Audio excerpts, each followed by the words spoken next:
بسم الله الرحمن الرحيم نحمده ونصلي ونسلم على رسوله الكريم سيد الأنبياء والمرسلين وعلى آله وأصحابه أجمعين إلى يوم الدين أما بعد. Quran is a maw'idha, it is a admonition, it is a warning, it is a caution for one and all. We need to make a niyyah that, Ya Allah, through this tilawat, let me take lesson. Ya Allah, let this discipline be instilled in me. As the saying goes, when you're down, power up with the Quran. People power up with their Red Bulls, they power up with their coffee, they power up with their vitamin tablets, with their injections. When will we power up? With the Quran. ادعو إلى سبيل ربك بالحكمة والموعظة الحسنة.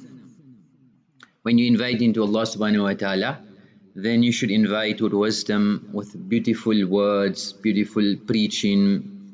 And when you debate with them, then in ways that are best. So even with regards to the advices of the Quran, maw'idha. So Quran is a maw'idha, we should become a maw'idha. Ibn Qayyim has mentioned something interesting. He said from this ayah, the maratib of da'wah has mentioned as three types. إِمَّا أَن يَكُونَ طَالِبًا لِلْحَقِّ رَاغِبًا فِيهِ. Either we are the seekers, we are avarice, we are ambitious for haqq, we love haqq, we take effect from haqq. And this person here does not even need وَلَا يَحْتَاجْ إِلَى مَوْعِظَةٍ وَلَا جِدَالٍ. That when you speak to him, he has got a flaw, he accepts it. And he'll thank you for telling me my fault. This is what's wrong with me, thank you. You brought it to my notice. You seek people who will find your faults, and you stay far away from people who will praise you. The second category, وَإِمَّا أَن يَكُونَ مُعْرِضًا, a person who is opposing, he's conflicting by nature. He likes to مشتغلا بضد الحق, contest. ولكن لو عرفه آثره وأتبعه. But this person here, although he's got that nature, if you put truth in front of him, you convince him, you make effort on him. Ibn Qayyim says, فَهَذَا يَحْتَاجُ مَعَ الْحِكْمَةِ إِلَى الْمَوْعِظَةِ بِالتَّرْغِيبِ وَالتَّرْهِيبِ. What wisdom, what fadail, what warning, try to slowly convince him, and he may heed. But the last person is وَإِمَّا أَن يَكُونَ مُعَانِدًا. He's very stubborn, he's very obstinate, and this person here is there to oppose you. فَهَذَا يُجَادِلُ بِالَّتِي هِيَ أَحْسَنُ. This one here, you also have to be strong in words by using the best methodology. فإن رجع إلى الحق وإلا انتقل معه من الجدال إلى الجدال. So this person here may accept, but he'll fight you, he'll oppose you, and he may be vocal. But the idea is that da'wah should be done بأسلوب لين مقبول عند الناس. At the bottom line, we're not there to debate or to fight, to argue with anybody, but it is to convince people to the truth, take people closer to Allah subhanahu wa ta'ala. So this haqq, but what causes this darkness, what causes this jidal, this opposition? It's when a person engages in ma'asiyah, or they do such deeds where they became proud and arrogant. So for a person's mind to be clear, we need to firstly abstain from ma'asiyah, we need to be cautious. Even the food that we eat has an effect as well. So how much benefit we're going to take from Quran will depend on how much we are particular about our food. First is about halal, and then from halal, tayyib, the sources, who's making it, where is it manufactured, what's the origin. So the closest you go to the asal, the better. If you get in milk directly from a cow in your farm, in your premises directly, there's no link between you and the cow, that's the best. As you go further down the ecosystem, it may be more harmful. So that's why the Mashayikh used to say, "Man taraka dhunuba raqqa qalbuhu." A person who leaves guna, his heart becomes soft. So he's in the first category, where you just mention the truth to him and he accepts it without any debate, without fighting, without finding faults, without defending himself. وَمَنْ تَرَكَ الْحَرَامُ وَأَكَلَ الْحَلَالِ سَفَتْ فِكْرَتُهُ. And a person who leaves haram and he starts eating halal, his mind, his thinking, his thought processes becomes clear. So that's very important, that the food that we consume and how close to the source is. Another ayah speaking about mu'idha is يَعِذُكُمُ اللَّهُ أَن تَعُودُوا لِمِثْلِهِ أَبَدًا إِن كُنتُم مُؤْمِنِينَ. So Allah subhanahu wa ta'ala is admonishing us that we should not return to that like ever again. If you are the people of Iman, when there was an incident of ifk and accusations were made to Aisha radiallahu anha, then Allah is saying, now I'm advising you, don't ever do that again. Means it happened once, take lesson. So that also, we made a mistake, we made an error, we committed a guna, we made tawbah, but it is to permanently. Obviously mistakes will happen, but an idea is to be constructive and to consolidate our efforts so we don't get caught in the same spiral all the time.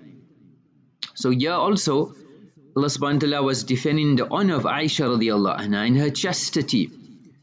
So Mujaddid al-Millat has mentioned something interesting with regards to women as well. He says that two qualities are more prevalent in women than in men, which makes women worthy of praise, and they should be honored and respected for these two qualities. The first one is her ability to serve others. Look at the women, the masturat. In Ramadan, they still got the ibadah, the amal, they still tirelessly serve, make khidmat, prepare the food before Ramadan, make sacrifice. That samosa making with the right niyat is ibadah, cooking is ibadah, all of this is ibadah. They get up sahri time so early before everybody else, they make sure they have to be awake, while everybody's sleeping again at night, they're still busy cleaning, sorting out the house. So the mizaj of khidmah, women, it's a very praiseworthy, this is mubarak. And the second, Hakimul Ummat mentioned, is their chastity. That even though a man who stays away from unchaste actions, you will find that generally men are very rare. These are the words of Hakimul Ummah, to find whose thoughts are pure. Their thoughts are pure. So although they haven't committed guna, but they may have unchaste thoughts. On the other hand, if we look at 100 noble women, then the entire 100 will probably never had a single unchaste thought in their entire lives. And Allah subhanahu wa ta'ala has spoken about these women in the Qur'an. Allah has spoken about these women in the Qur'an. So appreciate women, appreciate the people around you for their sifat they have. What has happened nowadays is the men by default have contaminated the women. They pure, they simple, they chaste, they simpletons. And the man comes with high demands and he wants the wife to do this and to look like this, and the house should be upgraded like this, and his food should be like this here. So we've upped our standards. Now when the women up their standards, we can't catch up. Anyone who complain, but you like this, you dunyadar. So the men need to take a lesson and realize that first, if you have to blame anybody, we should blame ourselves. And we are responsible. We have not made the right tarbiyat as well. So women are simpletons. A woman went into a hunting store to buy a rifle. So they were inquiring. She said, no, it's for my husband. So the person at the counter said, the assistant, that your husband tell you what sights you need to get for the rifle. You need to get sights, so what type, long range, what distance, etc. So the wife, this lady, replied, are you kidding? He doesn't even know I'm going to shoot him. He doesn't even know I'm going to shoot him. So simpleton by nature. يَعِذُكُمُ اللَّهُ أَن تَعُودُوا لِمِثْلِهِ. Shaykh Sadi used to say that يَجِبُ عَلَيْنَا, it is important that these words of Allah, we accept it, we absorb it. وَالتَّسْلِيمُ وَالشُّكْرُ. and to be grateful to Allah subhanahu wa ta'ala that the fact that we are hearing the advices of Allah, in kuntum mu'minin, دل ذلك على أن الإيمان الصادق يمنع صاحبه من الإقدام على المحرمات. That the stronger your iman, the stronger your affiliation to good and abstinence from guna. And that's what the effort of tabligh and da'wah, inviting to Allah, is the tahreek, the movement of iman. How much effort are we making on iman? وَلَقَدْ أَنزَلْنَا إِلَيْكُمْ آيَاتٍ مُبَيِّنَاتٍ وَمَثَلًا مِنَ الَّذِينَ خَلَوْا مِنْ قَبْلِكُمْ وَمَوْعِظَةً لِلْمُتَّقِينَ. We have already sent down to you verses making things too clear in front of you, crystal clear. And this is an illustration, it is a clear picture of the people who have passed and what they've done. And maw'idha, admonition for the muttaqeen. So again, different ayat of the Quran is an admonition, it is a lesson for us to take ibra. ذَلِكُمْ تُوعَذُونَ بِهِ. So this wa'ad, according to Shaykh Sadi, is mat-targhib wa-tarhib. There's virtues, there's warnings. We need to be vigilant and make sure we take lesson. Different ayat. ذَلِكُمْ يُوعَذُ بِهِ مَنْ كَانَ يُؤْمِنُ بِاللَّهِ وَالْيَوْمِ الْآخِرِ.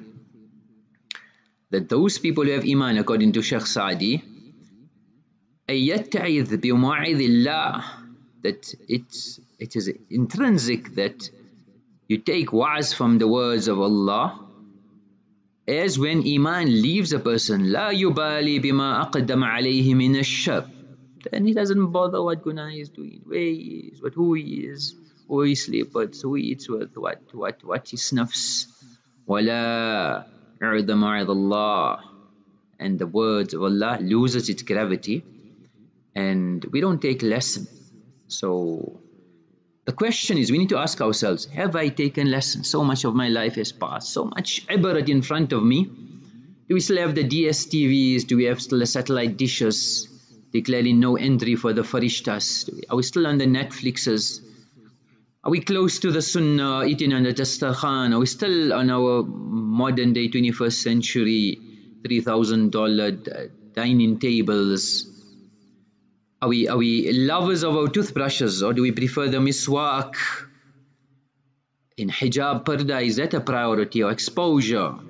Are we more online or more on the musallah and on Qur'an tilawat? So we need to be checking ourselves. Do I take lesson? It shouldn't be like, they say there were three men, they chartered a flight to go hunting, and they went for buffalo hunting. So when they landed, the pilot warned them, there's a very small plane, only bring one buffalo, that's the capacity.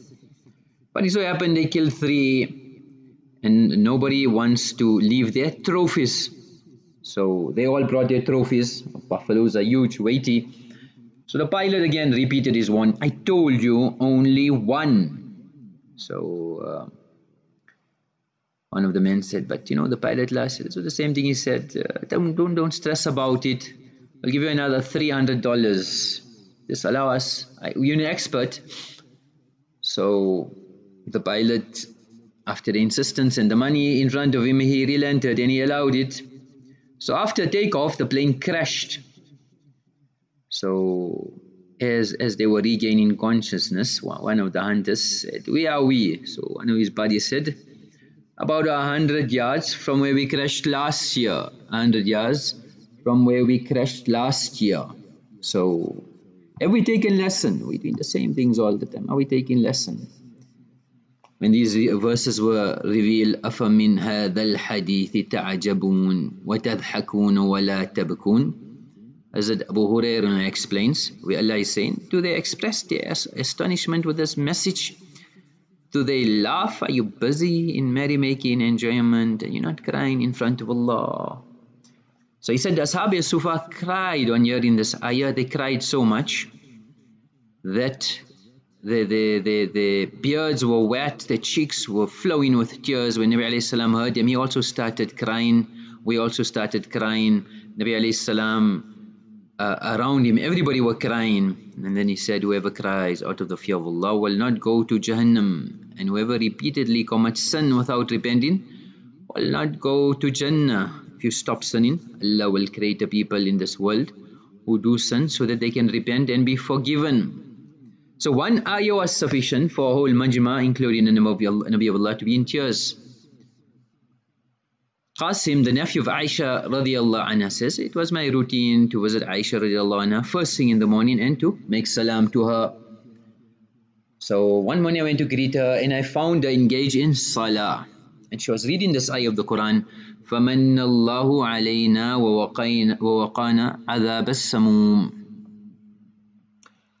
that Allah subhanahu wa ta'ala has bestowed us this favor, فَمَنَّ اللَّهُ عَلَيْنَا, and Allah subhanahu wa ta'ala has saved us, وَوَقَانَا عَذَابَ السَّمُومِ, Allah saved us from this punishment of Jahannam. Surah Tur. So she repeated again and again and again, submitting to Allah.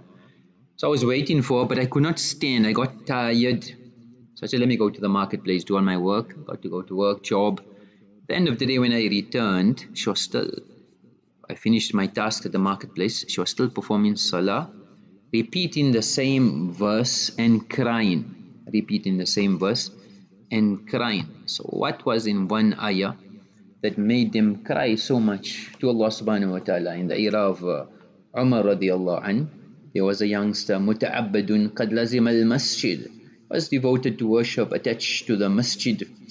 And Umar was impressed with him. And he had an elderly father. So when he used to read his Isha, he would go to visit his father. And en route, there was a home of a girl, فَافْتَتَنَتْ بِهِ. This young girl, damsel, was infatuated when she seen this boy.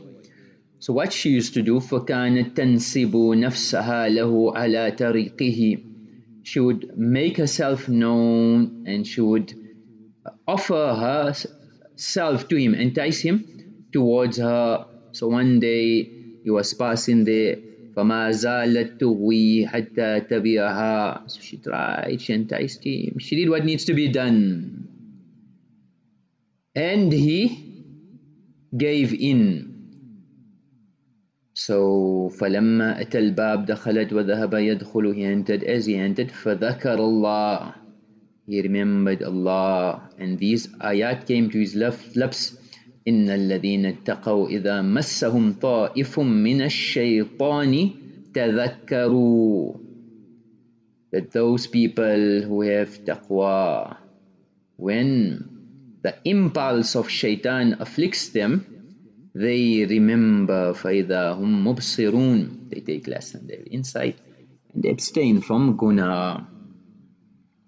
فَخَرَّ الْفَتَى مَخْشِيًّا عَلَيْهِ. The youngster fell unconscious. So she took a slave girl and they carried him to the door of his home. They put him down, they knocked on the door, and they left. So the father came and he seen the youngster there. فَإِذَا بِهِ عَلَى الْبَابِ مَخْشِيًّا عَلَيْهِ. He called the family, took him inside. And the father, after he regained consciousness, said, Ya bunayya ma laka, my son, what has happened? He said, I'm good, no stress. فَإِنِّي أَسْأَلُكَ بِاللَّهِ. So the son didn't want to get into the story. He said, with Allah's name, tell me, what happened? Father insisted, so he told him, أَيْ بُنَيْ وَأَيَّ آيَةٍ قَرَعْتَ. What was that ayah that you remembered that got you to this year? So he read the ayah, فَخَرَّ مَخْشِيًّا عَلَيْهِ. Again he fell unconscious. Father tried what he needed to do. فَحَرَّكُوهُ. Didn't work. فَإِذَا هُوَ مَيِّتٌ. He had passed away. So they made the ghusl, they buried him at night. In the morning, Umar didn't see the youngster. Where is he? He passed away and he was buried. So he said, come with me, let's go to the father. So he went to console the father and he said, why didn't you tell me? Why didn't you inform me? He said, Ya Amir al-Mu'mineen, kana laylan. It was late at night, we didn't trouble you. So he said, come with me to the qabr. So Umar went, وَمَن مَّعَهُ فَقَالَ عُمَرْ يَا فُلَانِ. So Umar addressed him at the qabr. وَلِمَنْ خَافَ مَقَامَ رَبِّهِ جَنَّتَانِ. For the one who fears standing before Allah, he will be given 2 gardens. Allah gave the boy, the youngster, power to speak. فَأَجَابَهُ الْفَتَى مِنْ دَاخِلِ الْقَبْرِ. He gave a reply while he was in the qabr, Ya Umar, O Umar, قد أعطانيهما ربي في الجنة مرتين. My Rabb gave me them both to me in Jannah twice. So this one ayah was sufficient for him to abstain from guna, so sufficient that it took out the ruh of the Sahabi. How powerful must have been the heart of that Sahabi. One ayah was sufficient to remove his ruh. Maw'idah. How much do we take lesson from the Quran? The amal for today is the virtues of the adhan, the mu'adhin. The desire to become a mu'adhin should come in our hearts. Desire to give the adhan. Al-imamu dhaminun, the imam is responsible. Wal-mu'adhinu mu'tamanun, and he is entrusted. Allahumma arshidil a'imma. Allahumma arshidil a'imma. Oh Allah, bestow sensible conduct. Ya Allah, guide the ulama. Waghfir lil mu'adhinin. And Ya Allah, forgive the mu'adhins. A person who is a mu'adhin is fortunate because he's getting the dua of maghfirah from Nabi alayhi salatu wassalam. May Allah subhanahu wa ta'ala give us the value of the short life and tawfiq to prepare for akhirah. Wa akhiru da'wana anil hamdulillahi rabbil alameen.